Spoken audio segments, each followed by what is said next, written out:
Hey, I'm Ryan Reynolds. Recently, I asked Mint Mobile's legal team if big wireless companies are allowed to raise prices due to inflation. They said yes. And then when I asked if raising prices technically violates those onerous two-year contracts, they said, "What the f*** are you talking about, you insane Hollywood ass?"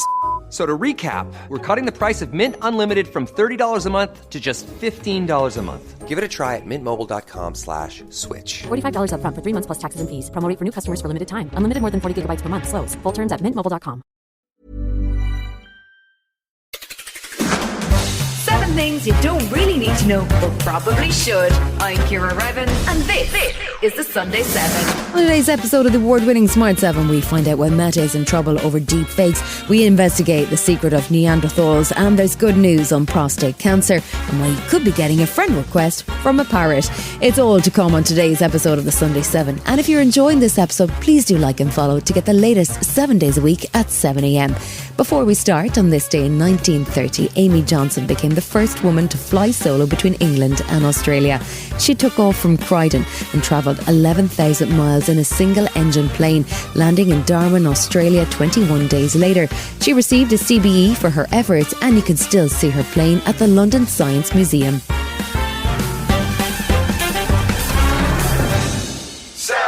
It's one of only 4 companies in the world that's worth more than $2 trillion. The GPUs, or graphics processing units, help to power video games like Call of Duty that required incredibly detailed visuals, and now the processing power they developed is being applied in new directions. The GPU processes calculations simultaneously instead of sequentially, which makes it significantly faster than a conventional computer chip.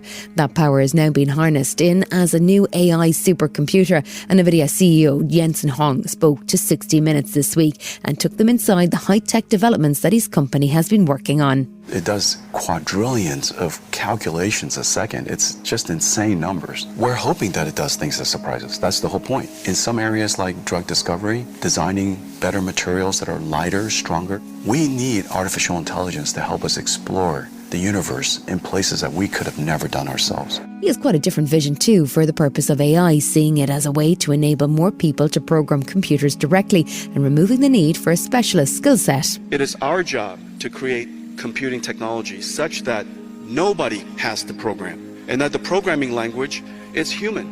Everybody in the world is now a programmer. This is the miracle. This is the miracle of artificial intelligence. And if you're worried that a Nvidia supercomputer is about to take your job, Jenson doesn't sound too reassuring about how that might play out. Workers work for companies, and so companies, when they become more productive, earnings increase. I've never seen one company that had earnings increase and not hire more people. I believe that you still want human in the loop because we have good judgment, because there are circumstances that the machines are not going to understand.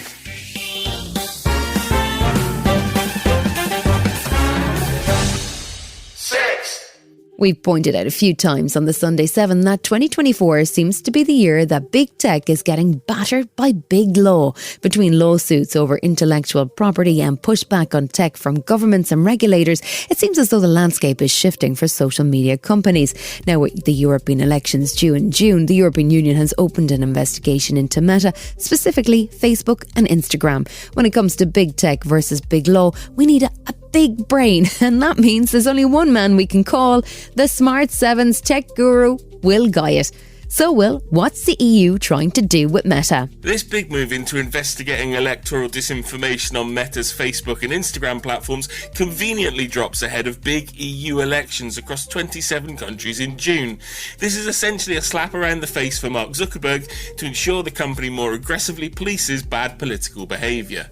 It looks like the EU strongly believes that the regulation of big tech is the only way forward, and they've made some pretty strong allegations, namely that Meta doesn't have safeguards in place to combat misleading ads, deepfakes, and other content being spread maliciously online to amplify political divisions and influence elections. That's pretty strong stuff. Now, Meta has defended its policies and says it acts aggressively to identify and block disinformation from spreading. We've seen some AI fake robocalls in the US. How big a problem could this be in the European elections? Lawmakers in the US got so alarmed about a fake President Biden telling people not to vote in primary elections that AI robocalls were quickly made illegal, and the company that did the robocalling got a massive fine. If this is found to be taking place across Europe, expect efforts to do something similar to levy hefty fines on companies and quickly make this kind of behaviour illegal. Should we be worried about what's going to happen in the UK elections? We still have no idea when the UK election's going to be, but I can promise you there will be some pretty fruity behaviour, no doubt. In the last couple of weeks, 2 politicians have clashed over a political advisor purchasing web addresses of a potential competitor, basically pointing these web addresses at their boss's website, and then when they found out, the boss ordered them no longer to be pointed at their websites. But there's all sorts of bad behaviour digitally in the world of politics. It's getting easier and easier to mislead us with cloned voices and video deepfakes, so it's a case of when it happens, not if it happens. This week saw an interesting comeback on the horizon. The legendary DeLorean car, made famous by Back to the Future, could be on the way back, but it's getting complicated, isn't it? You know when a band reforms and it's either got one or none of the people that made it famous, and then another former member launches their own version, so there's 2 competing versions of a band out on the road? Yeah, we've got something equivalent happening in the automotive industry right now, as there's 2 separate DeLorean car companies looking to head back to the market with what was essentially a stainless steel 80s Renault built in Belfast before Marty McFly got his hands on Doc Brown's. Today, both the DeLorean Motor Company, which now owns the rights to the original and has a new model it's planning called the Alpha 12, and the late John DeLorean's daughter are now clashing over who is better. On her Instagram, Kat DeLorean has publicly rubbished the Alpha 12 with a fiery post in which she says the company wasn't her dad's and that he despised them. Kat then shared a rendered image of her ideal DeLorean new model, a nice looking coupe, and backers have come forward who want to turn her dreams into reality.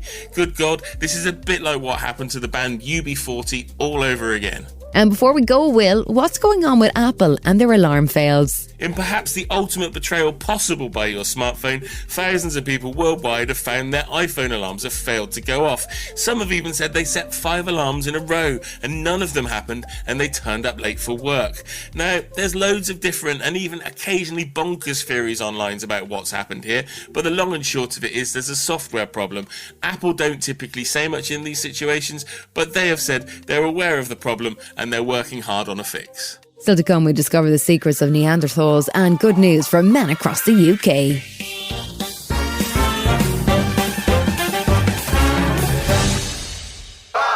We're used to seeing dinosaurs brought back to life through technology or animation, but we still know relatively little about our own ancient ancestors. Now, a new BBC project is focused on discovering more about the Neanderthals who became extinct about 40,000 years ago. They technically are genetic cousins, and the story of the reconstruction of the face of one particular Neanderthal is revealed in a new BBC Studios documentary for Netflix. It's called Secrets of the Neanderthals, and it traces the process of reconstructing a skull found in the Shanadar cave in Iraqi Kurdistan. Cambridge professor Graham Barker leads the new excavations team at the site, and he says when they found the skull, it was as flat as a pancake, basically. After a year of reconstructive work, the skull was scanned and 2 Dutch artists worked to create a facial image.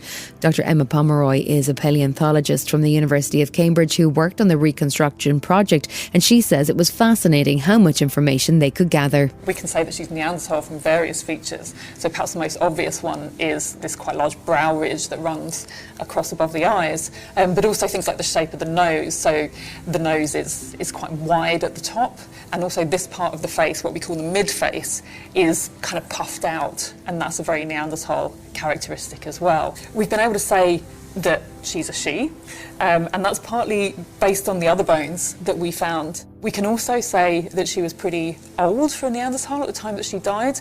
So her teeth are extremely worn down. Some of these at the front, there's no crown left. By the time the teeth are getting this worn down, her chewing is not as effective as it would have been, so she's not able to eat in quite the same way. We've got some other indications of sort of poor dental health, some infections, some gum disease as well. Probably by the time the skeleton and the teeth are this kind of worn, you're actually getting to the natural end of life.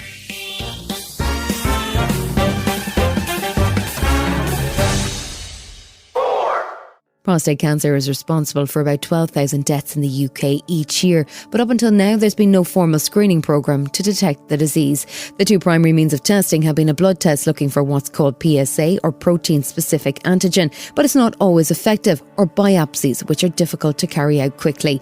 Now the NHS is investing £42 million in a new pilot programme called Transform, which will introduce a trial of various different screening methods on a panel of 12,000 men to see which is the most effective. It will include a new faster version of an MRI scan called a prostagram.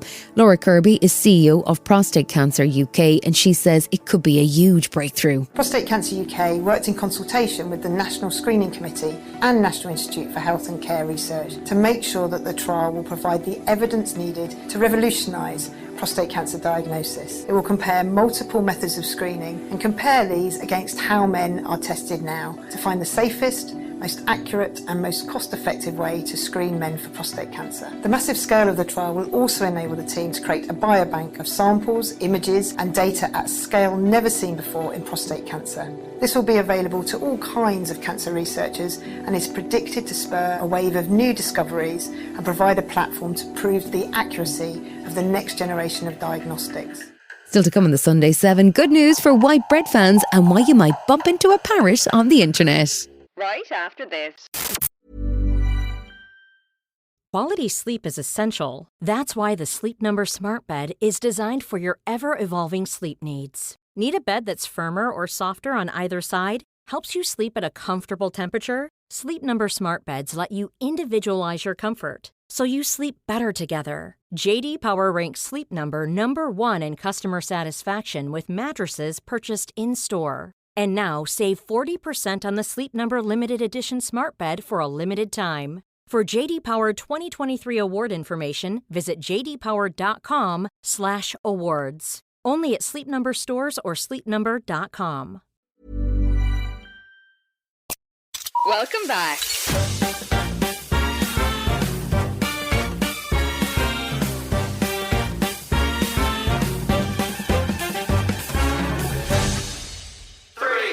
New research suggests that the active ingredient in magic mushrooms may have real therapeutic value for those suffering depression. That's not new news, and it's been a hot topic for a while. But this latest study published in the British Medical Journal looked at specific groups that included placebos to test the effectiveness of the results. It showed that older people and those who have previously used psychedelics could significantly benefit from 1 or 2 doses of psilocybin. There was no sign of any addiction issues or side effects either. Former Home Office advisor Dr. David Nutt told Radio 4 that this treatment could be an effective alternative to long-running prescriptions for antidepressants. I think psychedelics are a very interesting hybrid because, as you heard, psychedelics are used with psychotherapy, talking therapy, to help people get out of a hole. But it's really important to emphasize it's a single dose, or at the most 2 doses. It's not something you take every day. So it's a very different paradigm to using antidepressant medicines, which you take every day. And we know from our studies on the brain that psychedelics work in a very different part of the brain to facilitate people understanding their problems and dealing with them in a much more cognitive way.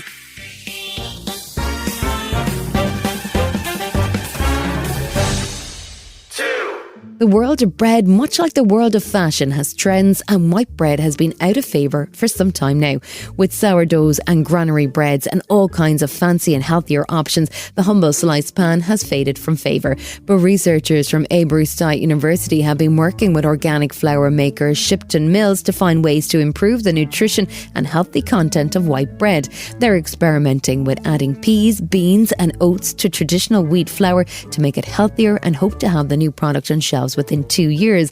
Land researcher Dr. Amanda Loyd says she was motivated by her own family's demands. My children like white bread, so if I could improve the nutrition of that white bread for my children, I think that would be a really good thing. We're aiming to improve the quality of that bog standard white sliced bread. So we're trying to improve the nutrition but retain those characteristics that people want, but make sure it's affordable and accessible to all.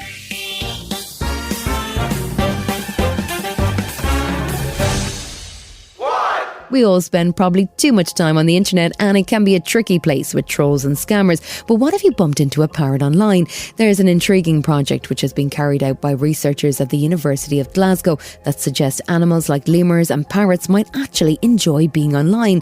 Lead author of the study, Dr. Ilyena Hirskyj-Douglas, is from the University of Glasgow School of Computing Science, and she's been doing some really interesting projects with animals and technology. She started with creating a sensory environment for lemurs, and it turns out they really like music. We found overall that as a species, they prefer to listen to audio more than silence, so they will trigger the device if it's playing any sort of audio more than silence.